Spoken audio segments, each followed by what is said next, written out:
तो welcome back guys. ये जो हॉर्नेट 125 मेरे सामने देख रहे हो ना, किसी ने सोचा भी नहीं होगा भी होंडा 125 सीसी में अपनी हॉर्नेट को लॉन्च कर देगा। यहाँ तक कि हमें भी कोई आइडिया नहीं था भाई।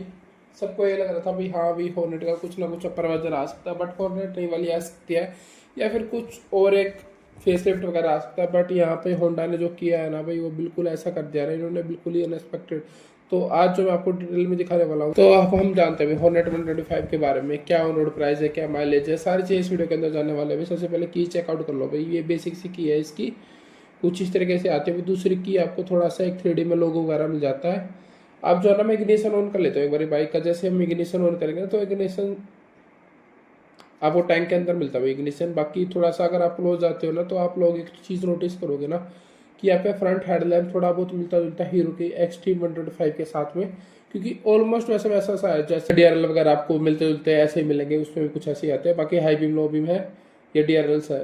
तो ये तो पूरा सेटअप कुछ इस तरीके से रखा गया है। देन एक और चीज़ अगर मैं दिखाऊं तो यहाँ पे ना आई थिंक हजार्ड का बटन होना चाहिए। हजार्ड इसके अंदर नहीं मिलता भाई, हजार्ड मिसिंग है बस। वरना एलईडी इंडिकेटर्स यहाँ पे आपको मिलते हैं, कुछ इस तरीके से ब्लिंक करते हैं और काफ़ी अच्छे भी लगते हैं भाई, देख रहे हो। तो कुछ इस तरीके से आपको एलईडी ब्लिंकर्स आपको देखने को मिलेंगे। देन थोड़ा सा नीचे अगर आप आते हो ना, तो सेगमेंट फर्स्ट यूएसडी सस्पेंशन आपको देखने को मिलते हैं। ये सस्पेंशन जो है ना अभी हॉर्नेट 160 के अंदर मिलते हैं, वही सेम यहाँ पे भी आपको देखने को मिलता है। फ्रंट में आपको 80 सेक्शन का टायर मिलता है भाई। देन ये ड्यूल फिनिशिंग के साथ में फ्रंट नंबर गार्ड मिलता है। एबीएस की यहाँ पे स्टिकरिंग है, एबीएस आपको मिल जाएगा। 240 का एक बढ़िया सा डिस्प्ले आपको मिलता है गोल्डन कलर में। व्हील्स यहाँ पे दे रखे 80 का फ्रंट टायर है 100, जो इसकी प्रोफाइल रखी गई है। देन इसकी 70 इंच का टायर है। उसके बाद यहाँ पे अगर आप देखोगे ना, तो यहाँ पे ब्रेक कैलिपर्स भी अच्छी खासी यूज किए गए हैं। और अगर यहाँ पे आप देखोगे ना, सोवा का सस्पेंशन है फ्रंट वाले को देता भाई 125 सीसी में सोवा का सस्पेंशन होंडा देता भाई। तो कुछ ऐसा सेटअप है पूरा ट्यूबलेस टायर के साथ में। देन यहाँ पे जो क्राउन क्लियरेंस है ये इस तरीके से रखी गई है ना, 166 mm, एक गाँव वगैरह में या फिर गंदे रास्तों पे ना, ठीक है भाई। अगर आप थोड़ा सा ऊपर आओगे तो हॉर्नेट की स्टिकरिंग मिलती है। देन यहाँ पे टैंक मिलता है 12 लीटर का। नीचे आते हैं तो ये जो इंजन है ना भाई, इसका ये 123 सीसी का एग्जैक्टली, वैसे 125 है। डिस्प्लेसमेंट जो है 123 सीसी के आसपास है। बाकी का जो दो हो गया ना भाई, 2 सीसी बचा हुआ, उसको जगह चाहिए होती है अंदर, क्यूबिक कैपेसिटी जो होती है ना उसके अंदर, क्योंकि स्ट्रोक को भी ऊपर और नीचे होना, तो वो सारी चीजें भी जो है यहाँ पे इंजन है 123 सीसी का इंजन, जो कि पावर देता है भाई 1.1 bh की पावर, 11.2 Nm का टॉर्क। और पावर टॉर्क इतना नहीं है भाई सेगमेंट में बहुत ज्यादा हो बहुत ज्यादा कम हो, वो ऐसा ही है जैसे सेगमेंट की और अदर बाइक्स में आता है। बाकी भाई ये होंडा एक जापानीज कंपनी है भाई, और जापानीज इज वेरी रिलायबल। जो आपकी 11 bhp की पावर है ना, अगर इंडियन की कंपेयर करोगे तो 12-13 bhp चली जाएगी। तो उस तरीके से परफॉर्म करते हैं अभी, जो उनकी 12 से 13 bhp करेगी ना, वैसा ही ये 11 bhp परफॉर्म कर देती है। तो यहाँ पे बढ़िया इंजन आपको मिलेगा। 48 के निकले करती है माइलेज, 50 से 55 आराम से निकालोगी। ये होंडा है ना भी, जहाँ पे जापानीज इंजन आपको मिल जाता है ना, वो आपके हाथ में है भी माइलेज निकालनी या फिर नहीं निकालनी, तो वो चीज़ अपने हिसाब से सेट कर सकते हो। 5 स्पीड का गियर बॉक्स इसके अंदर मिलता है भाई। देन टैंक के ऊपर चलते हैं अभी, तो 12 लीटर का टैंक दे रखा है, जिसके ऊपर ये मेटल का पूरा ओपनर वगैरह दे रखा है। देन होंडा का लोगो वगैरह मिलता है अभी, कोई भी 3D लोगो वगैरह नहीं आता, सारे के सारे स्टिकर ही दे रखे हैं। यहाँ पे CB 125 की स्टिकरिंग है। CB सीरीज है भाई, CB सीरीज के अंदर हॉर्नेट आ जाती है। SP सीरीज भी आती है इनकी, ऐसे बहुत सारी सीरीज है। रियर फुट रेस्ट भाई, ये पीछे जो अपना मोनोशॉक सस्पेंशन मिलेगा भाई। देन 110 सेक्शन का जो पीछे टायर देखा है, पीछे ड्रम ब्रेक अभी कोई डिस्क का ऑप्शन आपको नहीं मिलता। सीट की अगर बात करूँ ना, सीट भी काफ़ी अच्छी दे रखी है यार। स्प्लिट सीट है, दोनों ही जो सीट है ना वो काफ़ी कंफर्टेबल है। राइडर के लिए तो भाई ज़्यादा ही कंफर्टेबल दे दी इन्होंने, क्योंकि पूरी जो है ना आपको साइड में कर्व ऐसी दिखती है ना, तो ये पैडिंग वगैरह काफ़ी अच्छी रखी गई है। देन ये पिलियन के लिए भी अच्छी खासी सीट दे रखी है, बहुत ज़्यादा लंबी राइड वगैरह ना कर पाओ, बट शॉर्ट रन में कोई प्रॉब्लम नहीं आने वाली।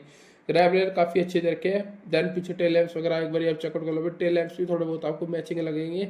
एक्सट्रीम 125 की तरह ही कुछ वैसा वैसा सा डिज़ाइन है, बट ये भी एलईडी है।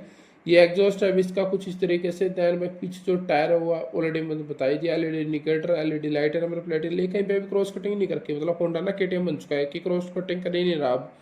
देन हम साइड में चलते हैं तो इसका पूरा गियर बॉक्स मिलता है। 5 सीट का गियर बॉक्स है, 1 डाउन देन 4 अप। उसके बाद पीछे की तरफ साइड गार्ड वगैरह आपको मिल जाता है, कि साइड स्टैंड यहाँ पे मिल जाता है। देन यहाँ पे डिजाइन देख लो भाई, साइड काउल्स पे जबरदस्त लगता है ना भैया। जब आप बाइक पे बैठते हो ना, जो ओवरऑल जो फील है ना बाइक की, कुछ इस तरीके के आते हैं। जैसे मैं बाइक पे बैठा हूँ तो बाइक मेरे को ऐसे लगेगी, ठीक है। जी मैं आपको दिखाता हूँ, ये इसकी हाई बीम है कुछ इस तरीके की। देन यहाँ पे जो बटन है ये सारे मीटर के बटन है, सेम मीटर हॉर्नेट के अंदर भी आता है, एसपी के अंदर भी आता है, वही मीटर दे रखा है। Then indicator single horn. अब स्टार्ट करके एक बार साउंड सुना देता हूँ बाकी कि इसकी एग्जॉस्ट नोट कैसी है, एक बार सुन लो भाई। तो ये बिल्कुल इग्निशन पे है, इतना स्मूथ फील होगा ना भी आपको इसको साउंड। अब आप लोग साउंड सुनो भाई एक बार आप लोग साउंड सुनना।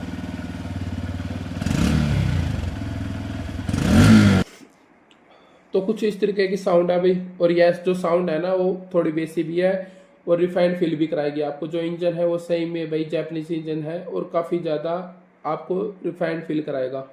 अब थोड़ा डिटेल में जानते हैं इस डिस्प्ले के बारे में। सबसे पहले ऊपर इको मोड लगा हुआ है, इसमें कोई अलग से मोड वगैरह ऑप्शन नहीं दे रखा। जैसे आप जब चलाओगे ना, जैसे हाई पावर यूज करो तो पावर आ जाएगा, देन अपने आप इको आ जाता है। उसके बाद आरपीएम है, साइड स्टैंड वार्निंग है, गियर इंडिकेटर यहाँ पे दे रखा है, ये रेंज है। देन यहाँ पे टोटल ओडोमीटर है, स्पीडोमीटर है, ये सब मोबाइल कनेक्टिविटी और सब। यहाँ पे आप देखो भी एक बार कुछ चीज़ें हाईलाइट करके है, जैसे कि बिटवीन हेडलैम्प्स यहाँ पे रखे, देन नीचे की तरफ फर्स्ट इन सेगमेंट की ऑन टैंक। देन यहाँ पे होंडा रोड सिंक से आप इसको कनेक्ट कर सकते हो और नेविगेशन कॉल मैसेजेस वगैरह सब का आप यूज़ कर सकते हो। देन यहाँ पे आप देखो तो मीटर के बारे में कुछ टीएफटी डिस्प्ले यहाँ पे रखे, फर्स्ट इन सेगमेंट। उसके बाद फर्स्ट इन सेगमेंट होगा गए सस्पेंशन यूएसडी वाले, नीचे की तरफ अगेन मोनोशॉक सस्पेंशन मिलते हैं। तो ये सारी चीज़ें हमें जो हाईलाइट कर रखी है होंडा ने। उसके बाद में हम थोड़ी डिटेल में और चल देते हैं। तो इन बटन के बारे में बताता हूँ भाई। ये जैसे बटन वगैरह फ्यूल के बारे में डिटेल आ गई। अब इसके अंदर और अंदर चलते हैं ना अभी, जैसे फंक्शन ट्रिप पे रीसेट कर सकते हो, डिस्प्ले के अंदर जाते हो डिस्प्ले की थीम वगैरह ब्राइटनेस वगैरह। तो ये सारी चीज़ें जनरल डेट टाइम ये सारी चीज़ें भाई सर्विस के बारे में आपको बता देगा। अब वापस से रिवर्स कर लेते हैं भाई। तो ये सारी चीज़ें दे रखी हैं भाई। अब ये देखो रेंज के बारे में आपको बताएगा, ठीक है भाई। ये रेंज आपको दिख रही है, तो यहाँ पे सब बटन से ही है ना आप देख सकते हो। ये ट्रिप ए और ट्रिप बी आपको दिखा देगा। थोड़ा सा डाउन अगर मैं चलता हूँ ना भाई, तो ये सारी चीज़ें आपको मिल जाएंगी। तो कुछ इस तरीके से भी सारी चीज़ें आपको मिलती है। बाइक के अंदर आप बताता हूँ प्राइस वगैरह के बारे में। ये जो मोटरसाइकिल है ना अभी ऑन रोड पड़ते हैं दिल्ली के अंदर 1,26,000 1,27,000 के आसपास एक ही वेरियंट मिलता है। अभी कोई अलग से वेरियंट नहीं है इसके अंदर, स्टैंडर्ड वेरियंट है। और जितने भी कलर है भाई इनकी सबकी सेम ही प्राइस रखी गई है। किसका कुछ ऐसा नहीं भाई किसी की प्राइस अलग है किसी की प्राइस अलग है, सबकी सेम प्राइस यहाँ पे रखी गई है। और 1,12,000 के आसपास की एक्स शोरूम प्राइस है। बाकी आज की वीडियो में वीडियो अच्छी लगी तो लाइक कर देना, शेयर कर देना और चैनल को जरूर सब्सक्राइब करके चले जाना भाई। Thank you so much.